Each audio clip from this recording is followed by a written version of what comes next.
we're broadcasting. We are. That's great. We have some attendees as well. Wonderful. Let me pop this up.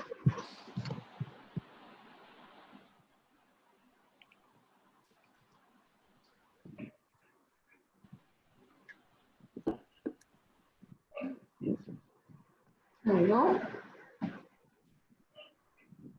Hi, do you want to drop off video? Yes, one sec.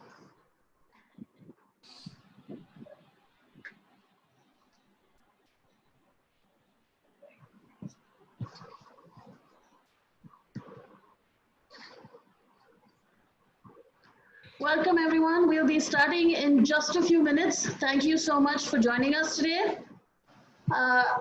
Just give us a couple of minutes. We'll just wait for a few more people to join and then we'll get started.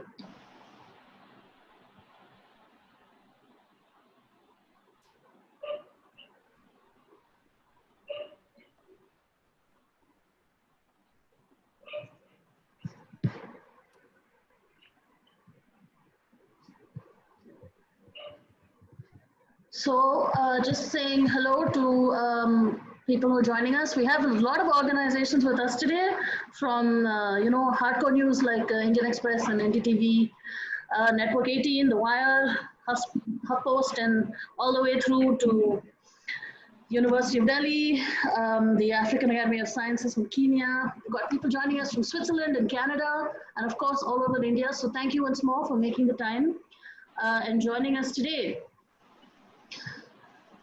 So before we're on protocol number 4 today, how muddled science drives misinformation. Before we start, just to quickly run through some housekeeping. Those of you who are regulars will know by now that I have cats and they can sometimes start fighting. They have not done this live yet, but we live in hope.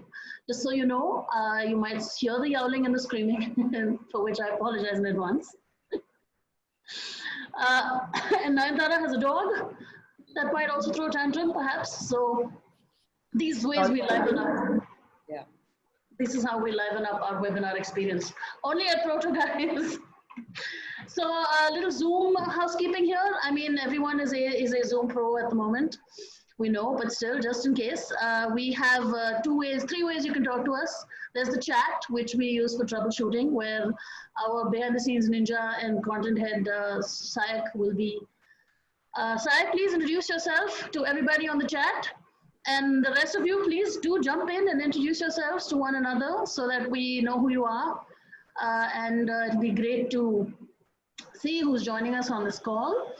You can also use the chat to talk to each other. Well, the Q&A segment is for questions directed at panelists specifically. So if you have any questions that you already come here with, why don't you test it out right now and give it a shot by dropping us a Q in the Q&A box. There's also raise your hand button, which you want to use to get our attention for any reason if we haven't noticed you somewhere else. Hey, someone's given us a question. Thank you very much. If you, oh, it's a test. But if you hop into the Q&A box, you'll see that you can upvote questions. So that's quite useful if there's a question someone's asked that you think you'd like answered as well.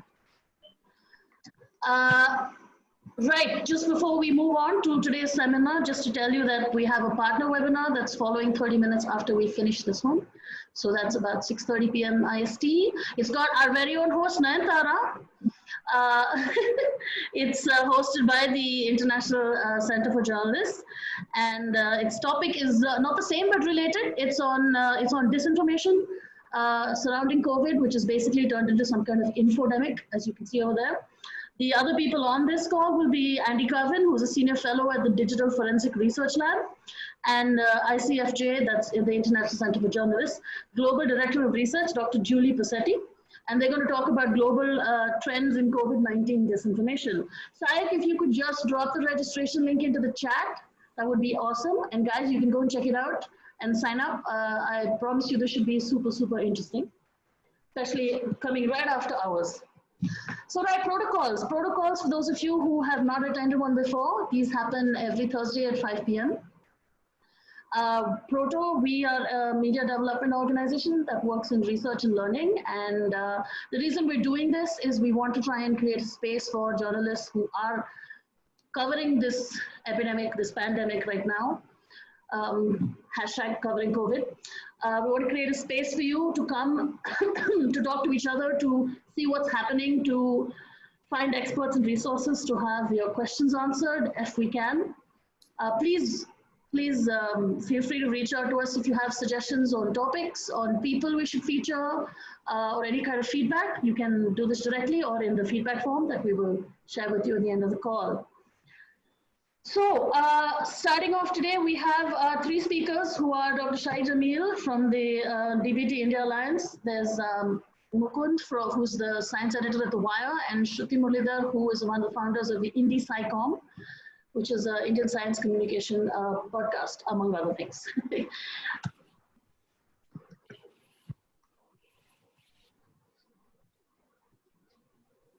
Nandara? Hi, sorry, I lost audio there for a minute. Okay. Yes, so we'd like to start this chat with telling you why we're doing this particular chat today, why we're focusing on how the science is being reported, because there's a lot of information coming our way and a lot of complicated science. We've never seen a pandemic like this before. We've seen something similar when we talk about SARS or MERS, but this is different in the way that it's spread across the world. In terms of understanding the infection, in terms of testing, in terms of the various kits that are being used for testing, in terms of what we see, simply the questions that are being raised: are lockdowns going to be effective, and in what way they're going to be effective? In terms of drug candidates that are being proposed and whether they're effective or not, what they're effective for, there is so much to decipher. And which is why we're going to talk about today about some of the excellent reporting that's already been there, but also, unfortunately, some of the less than adequate reporting, and how to avoid those pitfalls of of not writing something that is misleading in a very critical time like this. So we will get to Mukund and Shahid soon, but we are going to start off by talking to Shruti, who is joining us from the US, and it's very early in the morning for her there, so thanks, Shruti. Shruti, this is as good a time as any to bring some of the better practices of science communication into mainstream science journalism, because what we're talking about is no longer relegated to some of the back pages where health is normally covered or science is normally covered. I want to ask you, since you running in SciComm, what do you look for? What are the essential aspects of a story that what is it that you look for when you're reporting a science story? Right. So I have to first clarify that I'm not actually a reporter. I don't sort of jump on news or sort of information that's out there that needs to be put out there as soon as possible. Our approach at InSciComm has always been sort of the slow and low burn. So we are scientists first and communicators second. So we believe in putting the science up front, which means that we try to do more pieces that are sort of explainers or, explain science from the bottom up. I mean, there are people who throw around terms like, I just saw a sample Q&A. What is the accuracy difference between a CRISPR and CRISPR and RT-PCR? And so my approach to something like that would be to start by explaining what exactly those two things are and why they're used and how they're different. So our approach is slightly different, but I feel like the way we look at things or the way we approach things, we've sort of distilled a lot of sort of core points that I feel will be applicable also in journalism. I'll just cycle through them quickly. So one of the things I look for is sources. So if I'm trying to tackle a topic, either that's in the news or it's like an explainer piece, I will look for very valid, very dependable sources. And my sources are always primary. That's the side effect of being a scientist, I guess. I always go to primary sources. You do want to make sure that, the science is tight before you talk about the science. I look for a way to confirm it. I look for a way to make sure it's true. I look for its veracity. So I have to make sure if I read something in a paper, has been replicated at least 3 times by reputable groups across the world? I think that's a fair question to ask when you're talking about something as complicated as, a pandemic that's spread by a virus that we don't even know a lot about right now, and people are sort of discovering new things as you go, as we're progressing in time. One of my sort of bugbears are the use of jargon. I love sort of bugging people about it, and I'm very, very careful of what I use and the kinds of terms I use. Again, so science is complicated, science is hard to do, and the people who do it have to communicate amongst each other. And so, of course, they have a vocabulary that's built up to communicate with each other. So scientific jargon is basically scientists talking to each other in the interest of not using too much time, in the interest of faster communication. But of course, jargon is very useless when you're talking to people who don't do science. Mm-hmm. And so whenever I write, or if I'm helping somebody do psychom, one of the key things is really, I look to minimize as much jargon as possible. And finally, one of the things that I like looking for is sort of a flow in ideas. I feel like if you just randomly throw ideas at people and they're sort of disconnected, it's really hard for people to understand where you're coming from, what your goal is, and what you want them to take away at the end of your podcast, your writing, whatever sort of piece of science communication you're doing.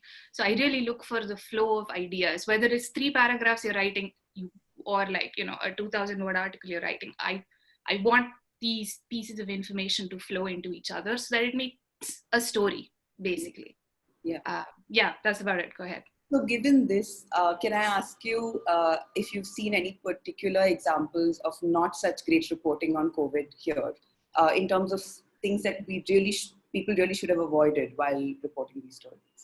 Yeah, one of the things that I called out recently was like a very clickbaity headline, and it sort of made me a little angry because it was something that had been in the news for a while, and the science behind it was quite uncertain. There weren't so many people, I guess there are now, but there weren't so many people who'd done work on it, and like science coming out of it was not very certain. Mm-hmm. And of course I don't know who to blame for this, but clickbaity headlines are the ones that get you eyeballs. So of course you want eyeballs. You are in the business of capturing eyeballs. But yeah, it kind of bugs me, but I also feel like we could be doing better. Like we could definitely be doing better. You don't need clickbait for eyeballs. At least that's my firm belief. I am certain science is interesting enough to not use clickbait, to draw somebody's attention. Like the science itself is fascinating. Another thing that I've seen is, I've written an article about this very recently with Siddharth Kankaria, is the communication of uncertainty. I mean, in the best of times, it's really hard to communicate uncertainty. And science is full of uncertainty. I mean, it's an evolving body of knowledge. So, you're going to get it wrong. You just have to go with the belief that you're going to get it wrong, but it's fine. You communicate that uncertainty properly. You say, we don't know, or there isn't enough information, or, the science on it is going to evolve, or I will update this article, or I will update this piece when I have more information. I think it's, in the long run, it pays off to be honest and say it out front rather than make like a clickbaity headline and put it out there saying, oh yes, this is going to be amazing, before you even understand what's actually going on. And headlines are a particular problem, not just for being clickbaity, but also I suppose people struggle with space. But that's all the more reason that people have to be careful about it. For instance, there was a headline about a month ago talking, the story was about the ICMR saying something about there being no evidence of community transmission. And the story conveyed that, but the headline was officials say there is no community transmission. Right. And we all know absence of evidence is not evidence of absence. And so Precisely. But now that I've asked you, what you've seen that's wrong, tell us a couple of examples that you've seen of people getting it right. And, Right. I follow a couple of people, like I try to follow a diverse sort of set of people, not just science communicators and not just journalists. I try to follow everybody in between. a couple of people I've really liked is one person I really like from sort of the very, very journalism side is a freelance journalist called Wu Dan Yan. I'll be happy to type it once my time is up. She's a freelance science journalist, and she kind of started off as a fact checker. I follow her on Twitter. She's super interesting, and she really talks about what I mentioned earlier, which is like the core of the science. She always dedicates like a small paragraph in the beginning of her articles where she talks about like the actual science, and then sort of continues to, you know, build on it and tell you what the news is, and you know, tell you what the story is around the topic. So she's really good, and she's done a couple of stories. I think her most recent one was in New York Times, and she always does a good job. So I think if anybody wants to follow like good reporting and good science communication, I would highly recommend her. And then sort of more in the middle, Ed Yong is super famous. He sort of does a mixture of news, current affairs-ish science, but he also does these really long form, you know, journalism, sort of condensed article sort of thing. He does have the Atlantic behind him. So yes, I'm sure he has the space and the time and the money to, you know, do all this research and sit on an article for weeks together before he can put it out. I understand. But, you know, sometimes you need something like this. You need something like these long reviews to sort of give you that pause from like that constant, you know, news that comes at you all the time. Yeah. He's very good at it. And finally, she might not be very well known in the journalist circles, but I follow somebody called Liz Neely. She's somebody who runs a thing called the Story Collider, which is very famous here in the US. Basically what she does is she gets scientists together and she gets them to talk about like sort of their life experiences and their science, but in a sort of a stand-up fashion, not so much comedy, but sort of a more stand-up fashion. And this gives a lot of context to the science, which I feel is missing actually from the whole conversation. I mean, science is done by scientists who are human. So, you know, we have lives, we have rich inner sort of thoughts, we have opinions, and Liz sort of gets that in the forefront. She actually wrote a recent piece which inspired me a lot to write my recent piece. She actually talked about risk communication and how difficult it is to sort of do science communication in a pandemic, in times where it's hard to get clear information across, and, you know, there's high emotions, there's high risk, and it's really hard to sort of, you know, move all of that aside and like pick the right information that you want from there. So yeah, Wu Dan Yan, Ed Yong, and Liz Neely. I think these people are really impressive. Chat, but your time is not up. We're going to come back to you soon. Not a problem. I was going to type it into the chat when my time is up. Yeah. So just coming to you, Mukund and Shahid. Shahid, if I can ask you first, you know, getting into the more specifics of COVID and its how it's being reported. What are the biggest myths, the scientific myths around COVID that you've seen going around? Well, a couple of them, Nantara. The virus came from a lab. Mm. The Indian strain is a weaker strain. Chloroquine works. In India, we have so few cases because of BCG. Don't worry, if it gets hot, the virus will disappear. I think all of these are myths without any scientific background to it, any scientific evidence for it. Let's take the one about the virus came from a lab. You know, viruses evolve, and when they evolve, there are signatures left in the genome, signatures of this evolution. When somebody creates a virus in a lab, creation in a lab is an abrupt event, which you can tell by just looking at the sequences and how sequences evolve. There are, I don't know how many sequences are there in the database now for this virus. Possibly about 5,000 are already there. And there's really, it shows a progressive evolution of this virus. We have also seen sequences of bat coronaviruses. And it's really a sequential evolution. To say that this virus has been created in a lab It doesn't match. If you remember, very early in the outbreak, there was a group from India, from Delhi actually, that came out and said, well, we have analyzed the genome of this virus and there are sequences that match HIV in this genome. They didn't come out and say that it's actually a recombination between a coronavirus and HIV, but that was implied and the press went completely crazy over it. These are very different viruses. HIV and coronavirus is very different viruses. And again, that got proven wrong as more sequences became available. The second one is about Indian strain being the weaker strain. Now this hypothesis started when there was only one sequence from an Indian patient in the database. And even that virus was acquired in Wuhan by a medical student from Kerala who was studying in Wuhan. That was the only case available, only sequence available when this whole thing started propagating about Indian strain. That was not an Indian strain, that was a Wuhan strain. And even for Wuhan, it was an outlier strain. We have about 10 or 20 Indian strains. I wouldn't say Indian strains.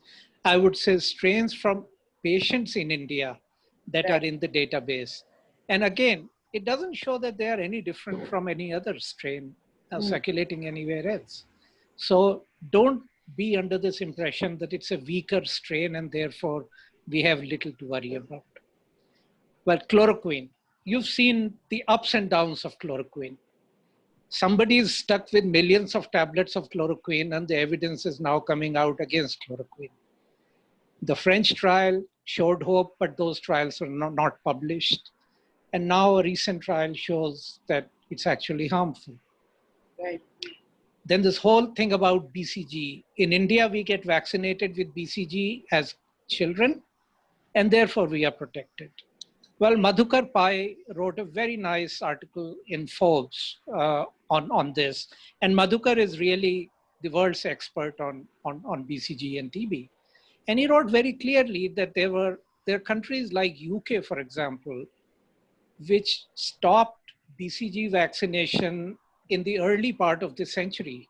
So people who are adults now got BCG vaccination as kids.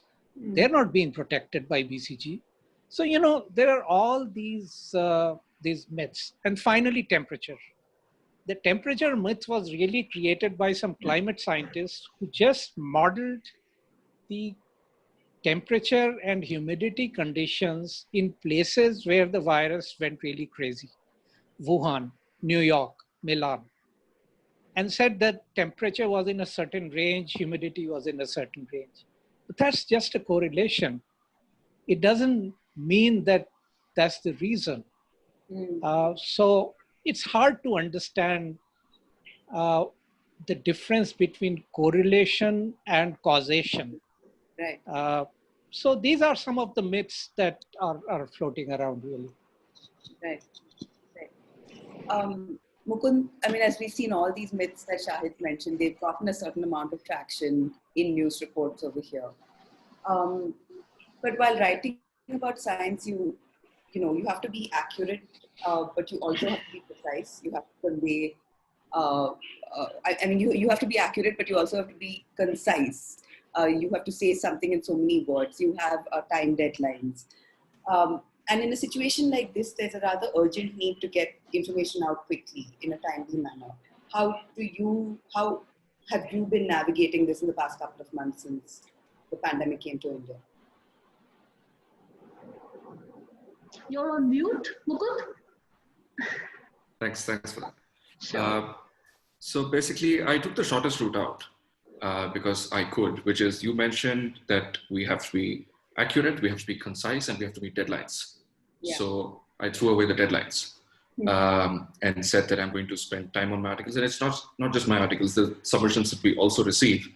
More often than not, I just make sure that, the numbers in the article can be updated later, but the central argument stands. And we spend a lot of time fact-checking pieces. As Shruti mentioned, only primary sources allowed. And you need to provide the sources for all data points that you sort of invoke, all the arguments that you invoke. Only studies that have been published in legitimate preprint repositories or in peer-reviewed journals, but even then, they're kind of treated as suspect. And all stories that mention a study or a paper of any kind must include at least one independent comment by a scientist who is working on the same topic, but is completely unaffiliated with the group that conducted the study. So, and there are a lot of back and forths between, me and the people who submit pieces to us, and I insist that this must happen. And yeah, so basically there are three things here. I don't know how helpful my experience can be for others, but the thing is, throwing away the deadlines has helped a lot because, there is a lot of misinformation, but I don't understand how it can be more important to get information out quickly. Putting the time limit up there doesn't make sense. You need to have accuracy up there because at this time, misinformation can kill. It can literally kill, and we don't want to take those chances. And of course, this would also, mean having conversations internally within the company, with the organization, with your colleagues and with your bosses. Basically, saying that at this time, we don't want to be the organization that's seen to be quick. We want to be seen as the organization that's correct. So the three things that you mentioned threw away the timelines. Yeah, that's interesting. Shruti also mentioned this thing about science is full of uncertainty, and it's good to convey that. But at a time like this, audiences also are looking for answers. They are looking for things that are black and white. For example, should I wear a mask or not? Yeah. Should I take a certain drug or not? Yeah.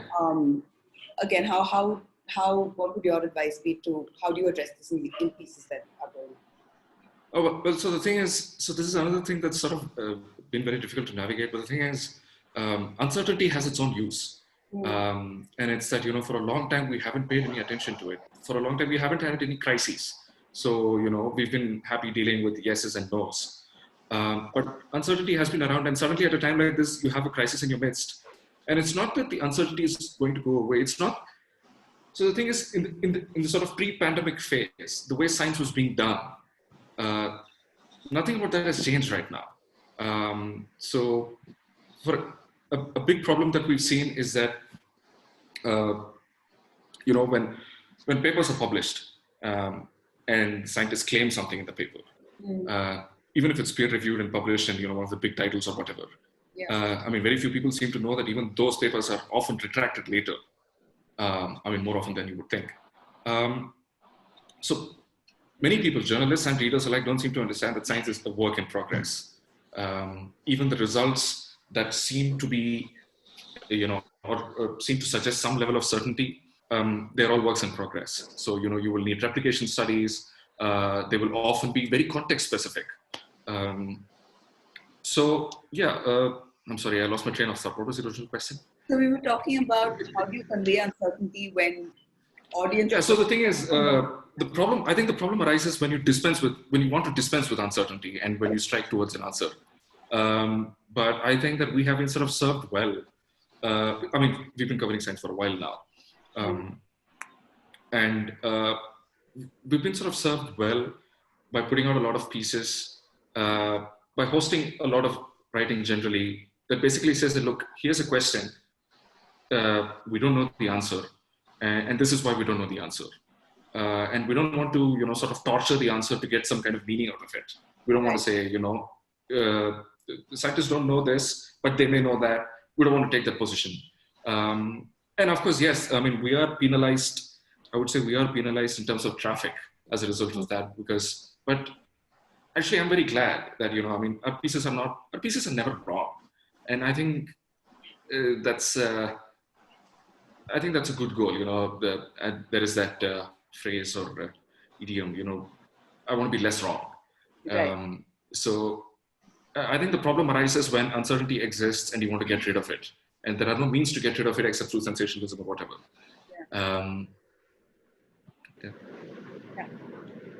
Shahid, I've seen many senior journalists, not necessarily health journalists, but people who've so far covered national affairs or politics. fall into this trap of saying, for instance, that why are we demanding more testing because you can't test everyone in the country. Now, this is really a false binary, right? Because asking for more testing is not asking for everyone to be tested. Again, as an expert on the subject, reading all the reports that are coming out, all the coverage, what would your advice be to journalists to avoid these pitfalls and false binaries? Well, I think it's important to understand that when we say that there should be more testing, we are not saying that everyone should be tested. Yeah. Because you can't. I mean, if India started testing, doing 1 lakh tests a day, it will take us 37 years to do the last test. So it's crazy. You can't do that, obviously. Yeah. But on the other hand, you need data, you need evidence to base your policies on. Should I do a lockdown or not?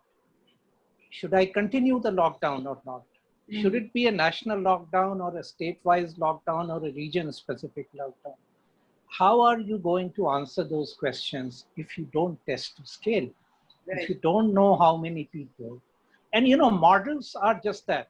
Models are simply based on assumptions and the data available at that time. And more often than not, models go wrong. So models can only provide you guidance, but the real evidence actually comes from getting the data.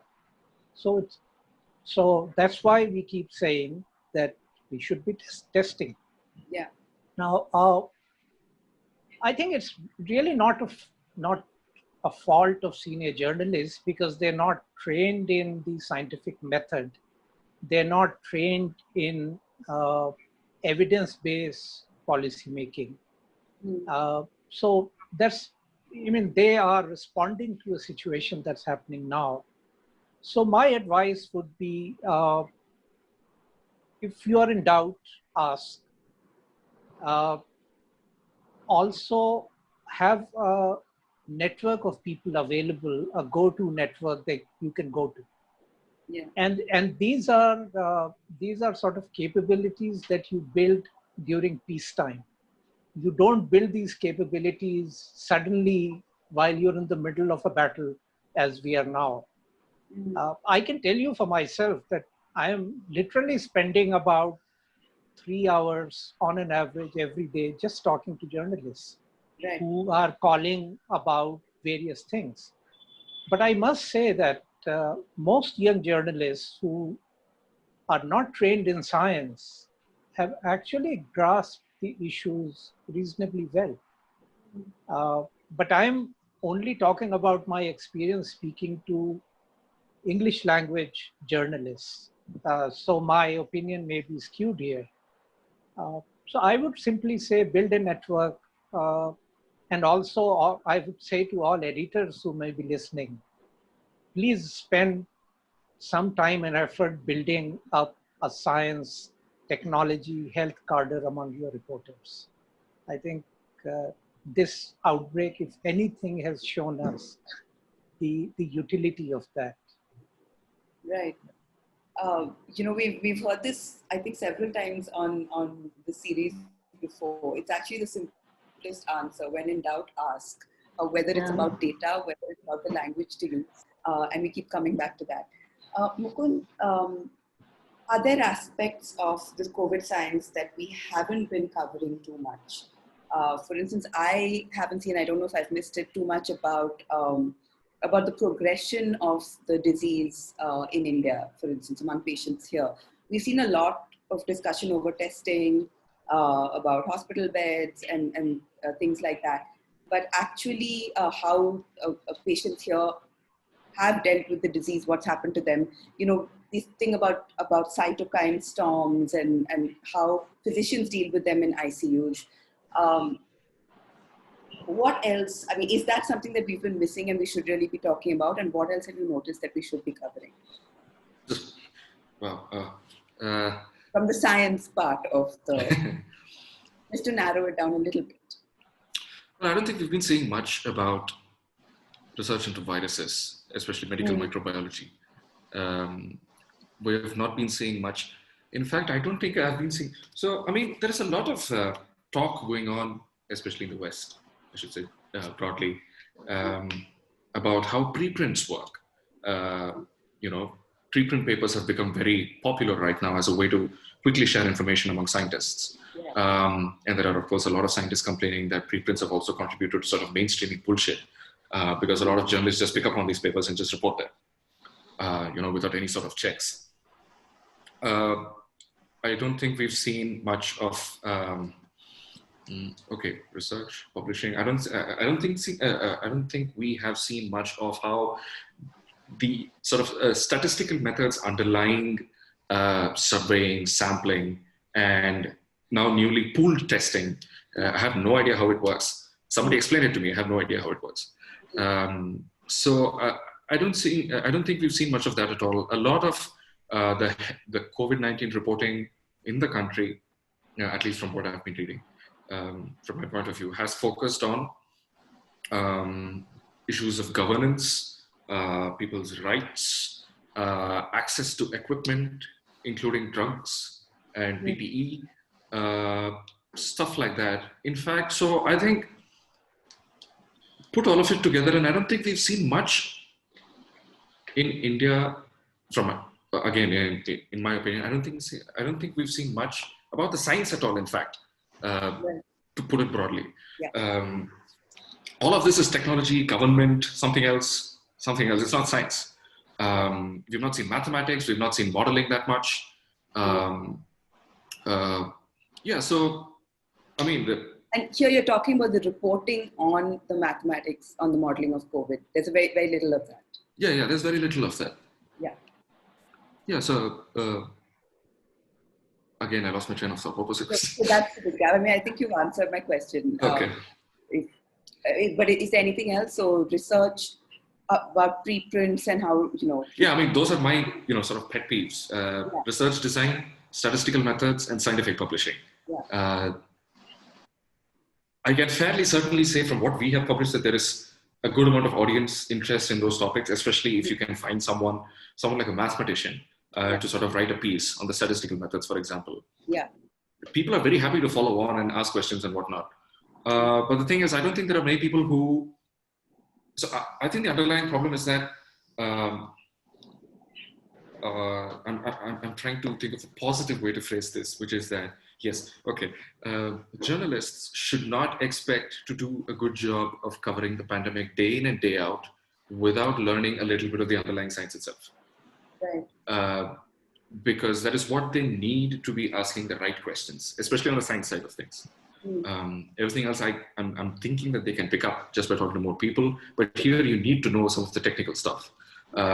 Just, if nothing else, so you know what you don't know. Right. Shahid, in terms of our coverage, and so we know the virus doesn't know boundaries, and even in terms of treatment, we could be looking for options for solutions from any part of the world. Has our coverage been too much at the national or subnational level? And should journalists in India also, I mean, be looking at a wider canvas, maybe regionally, even, you know, looking at all the other parts of the world that have been affected by this pandemic? Well, my experience with journalists in India is that they're mainly focused on what's happening within the country and just the things that Mukund was talking about. And that's largely because journalists in India are catering to an Indian audience. They're not catering to an international audience. Yeah.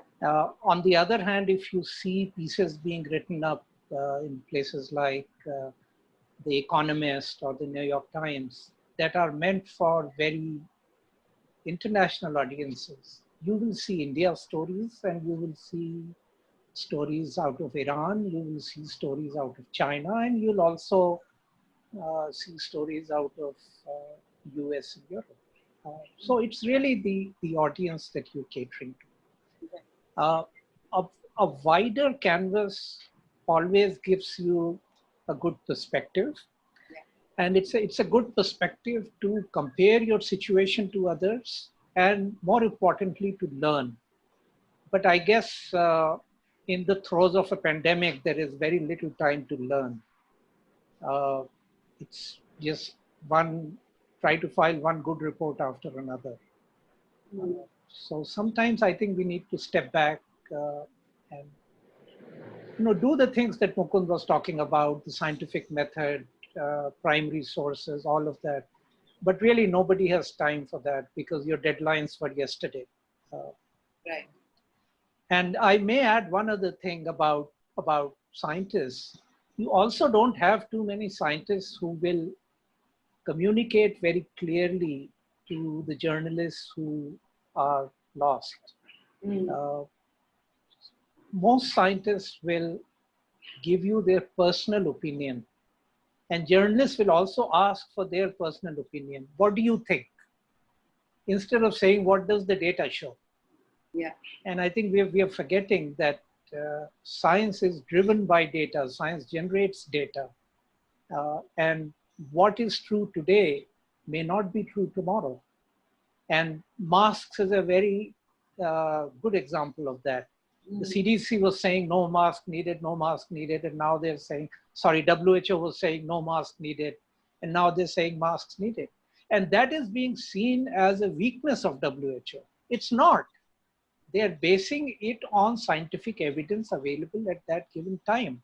And this is something that people fail to understand, that science is very contemporary and context dependent, and it is not absolute. It will change. Scientists are probably the only people in the world who don't mind being proven wrong. Try telling that to a politician or a religious leader that you're wrong. Scientists are probably the only people who say, okay, fine. Priti, I'm going to quickly come to you. Do you think that this simple reframing of the question, instead of asking a scientist, what do you think? I'm just asking them, what does the data show? Do you think that makes a big difference to the outcome of the story and what you get from them? The scientist is going to tell you what the data shows, but the journalist has to accept it. And even if it's not interesting, they have to run it. So my opinion is one of the reasons why journalists ask scientists what their opinion is rather than what the data is because the data is not interesting enough, or it's not showing enough, or it's not certain enough, or it's not something you can like go today, write a copy and publish tomorrow. So it really comes back to what Dr. Jamil was saying earlier and what Mukund was saying earlier. It's a pandemic. Clearly, you don't have the time to sit down and understand how viruses work and how proteins work and how an RT-PCR works. But if you are interested in covering science in the long term, it helps to talk to scientists when there isn't a pandemic. It helps to understand how they communicate when there isn't a pandemic.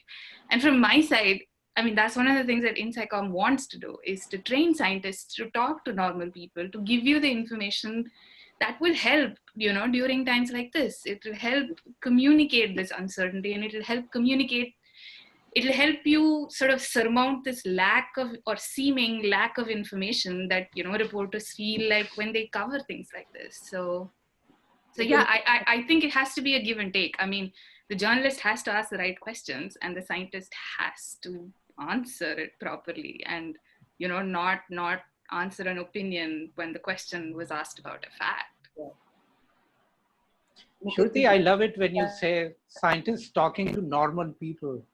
It's almost makes scientists talking to normal abnormal. scientists, non-scientists, I should say.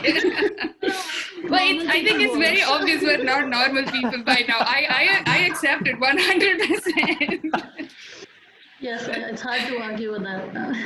Yeah. Mukund, you had a comment?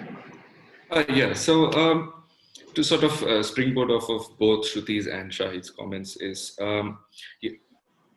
very importantly, you need to maintain sort of regular correspondence with scientists when there isn't a crisis in order to be able to do it properly when there is one, and to sort of, extrapolate from what Shahid said, which is that, just the way he said that all editors put together a cadre of science and health journalists, not just for the pandemic, but generally.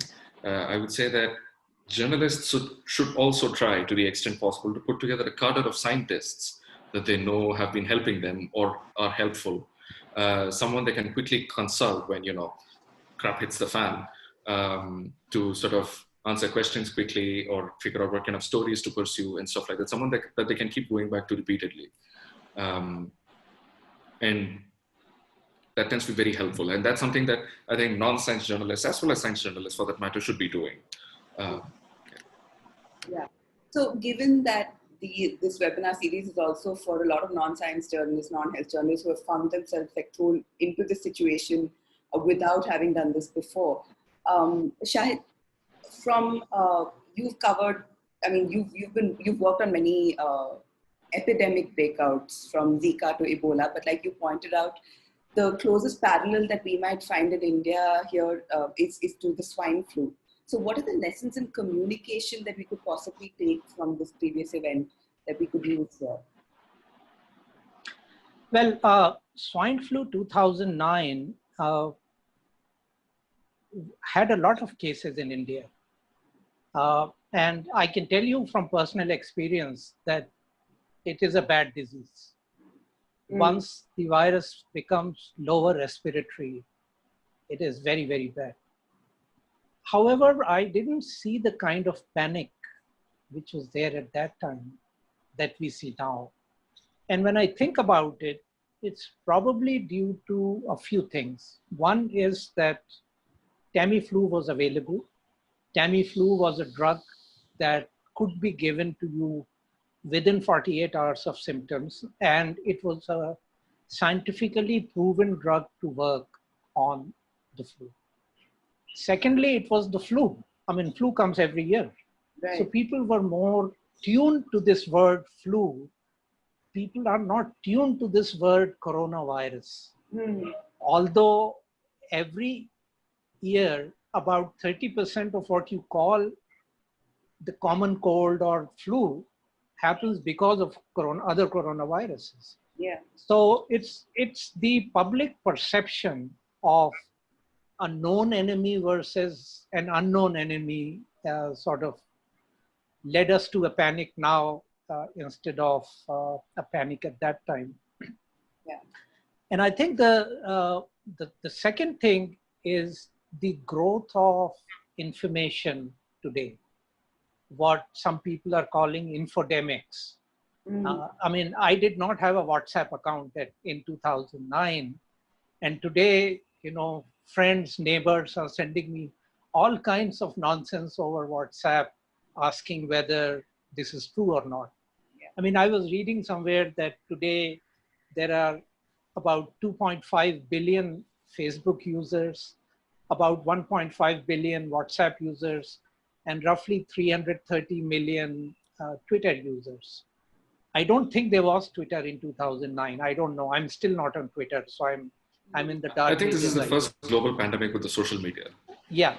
So it's really those things. I didn't see this kind of panic at that time. And in fact, the numbers, if you probably go back and see, they were very high numbers all over the world, including India. Right. Time for some attendee questions. Yes, I think so. Actually, what we'd like to do this time is, well, let's talk about a couple of these first. But actually, one of the questions you answered, Shruti, which sounded terribly interesting, personally to me at least, on the two different tests. Could I just quickly interrupt you just 1 second? I need to turn off the water pump. I'll be right back. Sure. Happens to us all. In fact, let's actually use this natural break in the proceedings to pop up a poll. Shai, could you pop it up? And while we continue to talk, if people would just pull it to the side if you want to look at our faces and just answer the poll, it would be a fun thing for us to do. So back to the questions. There's an interesting question here on two different kinds of tests, which I think it would be nice to have you explain a little bit, Shruti. So what I'm going to do is I'm going to get Pradeep Kumar to come on audio and ask the question. Shayak, do you think you could make that happen? I'm sitting here speaking to someone who cannot reply, screaming into the abyss, as it were. But if possible, that would be awesome. Do we have him on, Shaik? Hello. Hi, Pradeep. Could you just ask Shruti your question again about the CRISPR test versus the other test? Because I think it would be an interesting thing for her to tell us about. So just want to know about the Cas-based test which has been developed by scientists in US and also scientists in India from IGIB. Is it as reliable as the real-time PCR-based test? That's my question. Okay, thanks, Pradeep. And Shruti, if you could also explain to us what these tests are, that would be awesome. Right. So I took the chance to reply to Pradeep Kumar on text, but I'll try to explain it again. So when you ask about an accuracy of a test, you have to first understand what the test is. So CRISPR-Cas is mainly a method of gene-directed work. It's mainly a method to modify genes. Let's put it that way. It uses a certain system that's found in bacteria. There are proteins in the bacteria that can be used to target very specific portions of a gene, very specific sort of base repeats or very specific areas of a gene. And you can make the system do whatever you want it to do. You can make it cut out the gene, you can add an extra gene, you can make like a single mutation, you can do, so CRISPR-Cas is a very versatile technique. It's sort of like this multi-tool you really want to have in your toolbox if you're a biologist. RT-PCR is, I mean, it has a huge history, but basically RT-PCR only relies on a piece of DNA binding with another piece of DNA. Each of these, so, and then PCR is sort of polymerase related amplification. And then after these pieces of DNA bind to each other, you have a certain signal which you can record later. So each of these scientific methods are based on very different scientific concepts. How the tests were developed is, and how they work in the real world comes with a certain amount of false positives. I mean, that's pretty much how all tests work. Like even if it's an antibody test, it's not going to give you like 100% perfect, perfect result every time. It's you're going to get false positives and you're going to get false negatives. You're going to get true positives. You're going to get true negatives. So the point of these kind of tests is to increase the number of true positives and true negatives. You're working, so for you to understand how these two tests compare in terms of accuracy is a little like comparing, I don't know, I don't want to say apples and oranges. I feel like I'm going there, but I will say it because they're literally two different techniques and they come from two different scientific concepts. So comparing accuracy across these tests is probably not how I would frame the question or not how I would ask the question. I would ask, what is the false positive rate of each of these tests? I think that's a better question to ask. And Shruti, you may also want to add that the PCR as a method has been around for at least 30, 35 years, whereas the CRISPR-Cas method is a very new method, and it really hasn't been tested in a test situation, whereas PCR has been. So that's also quite different. Yes, but I mean, on the flip side, if I can be the devil's advocate in this, CRISPR has been used not maybe as a testing tool, but CRISPR-Cas system has been studied for a really long time. Of course, so I'm talking about the test.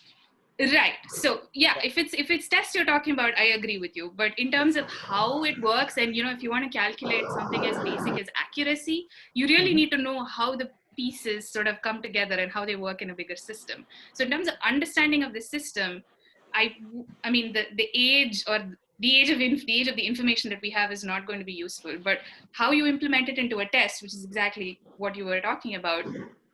RT-PCR tests have been around for a much longer time versus a CRISPR-Cas test. Yes. Okay, thank you. That was, I've learned something, so yay. Thank you for helping me reach my weekly goal of learning in lockdown. That's right. Okay, we have some more questions up. I believe there is Anya, is that how I say it? I hope it's how I say it. Anya, Shai, could you get Anya on audio? Waiting. This is the awkward bit. Hey, let's actually use this time to pop up the poll results. Do we have the poll results? Oh, great. Anya, can you hear us?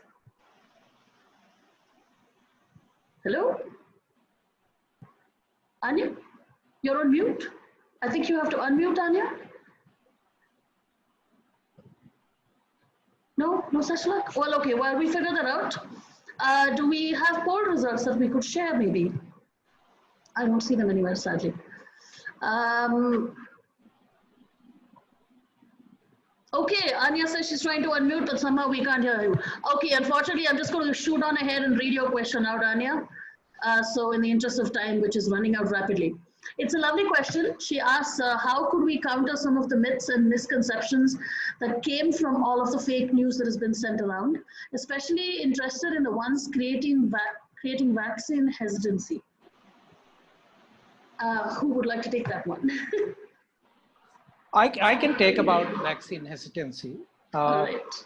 I think this outbreak is a very good time to send all those anti-vaxxers to the hot zone. Let them survive there without a vaccine. This is exactly why we need vaccines. Yes. I mean, the ethicists would have something to say about that. I'm sorry, I just had to interrupt. Vaccines are the most economical public health intervention. And there are people who live in countries that enjoy a good health system, a good sanitary system. And they talk about, not taking vaccines because of faulty data, of retracted reports saying that vaccines cause autism.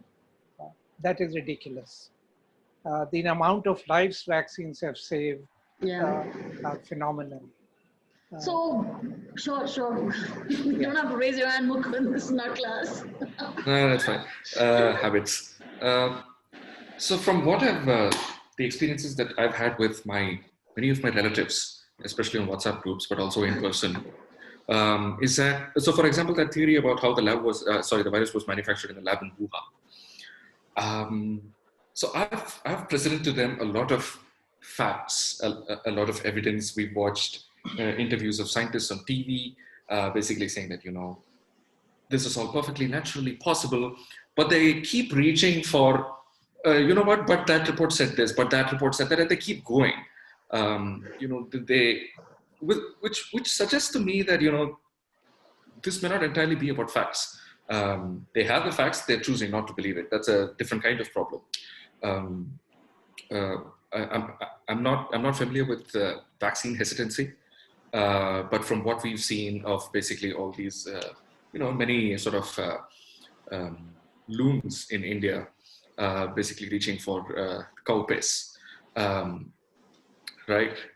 So that's not about facts. We're very clear that, cow urine cannot cure cancer, but there are people still peddling them, and there are quite a few people still buying that thing.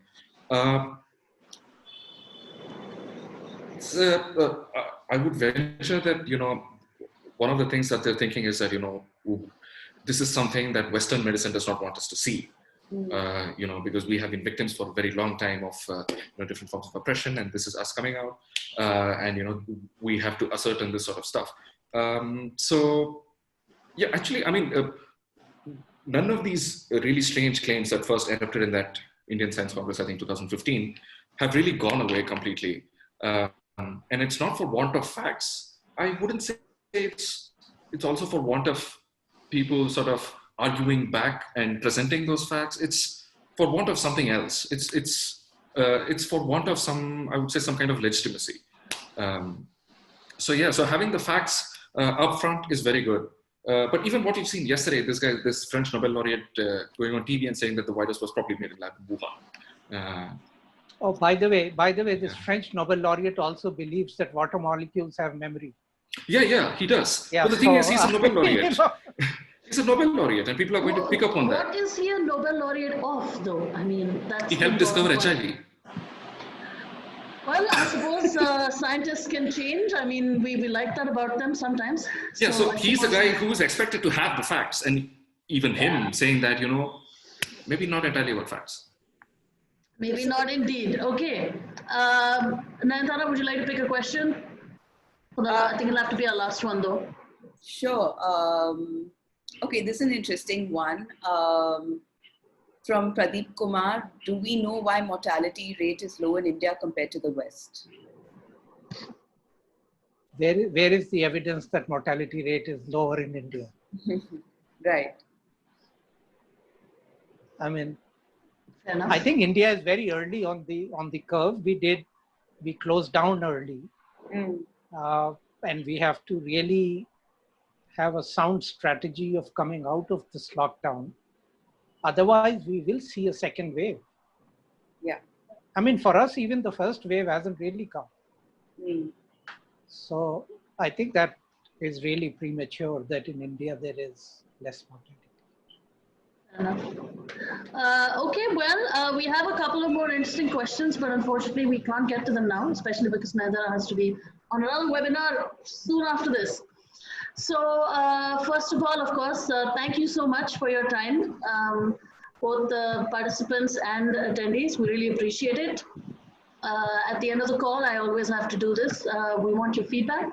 We would love to get it. You can give it to us at this link.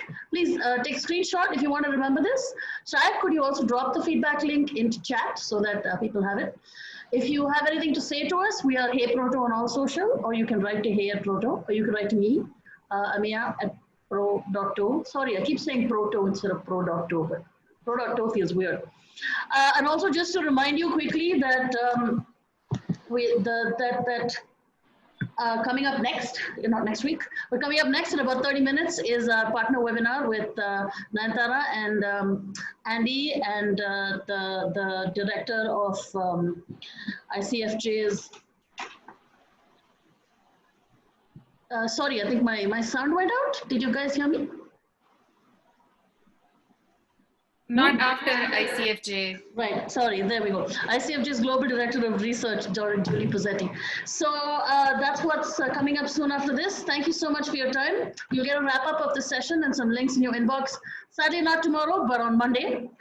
And we'll see you next week. Same bat time, same proto time, same proto channel. Thanks, everyone. Thank you. See you, Amaya. Thank you, everyone. Bye, bye. Thanks so much, guys. Bye.